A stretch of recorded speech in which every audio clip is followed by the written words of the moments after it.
Здравствуйте, меня зовут Александр Хавренко. Паводок на территории республики внес свои коррективы в жизнь якутян.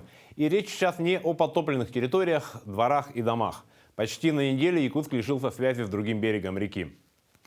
В этом году, несмотря на все прогнозы, река на территорию столицы пришла довольно поздно. Плюс маловодье вызвало очень медленное движение ледохода. На период активного ледохода в Якутске для переправы должны использоваться аэроботы. Но на реку вышло всего 3 таких судна, и из-за сложной ситуации перевозить они могли по 5-6 пассажиров за раз.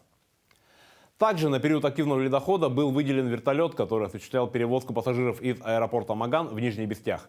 Перелет одного человека стоит 5100 рублей. Но достаточно высокая цена не оттолкнула желающих переправиться, и в первый день вертолет совершил 8 рейсов, переправив более 230 пассажиров.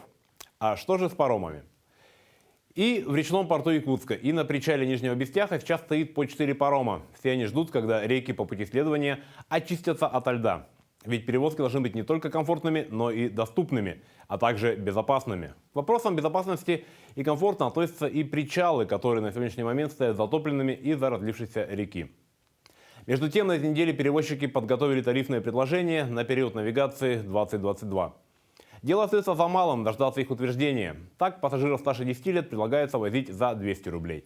Детский билет обойдется всего в 100. Переправка седана или мини-купера обойдется в 600 рублей, а за универсал придется выложить 800 и так далее. Теперь ждем утверждения тарифов и старта первого парома. Всего доброго!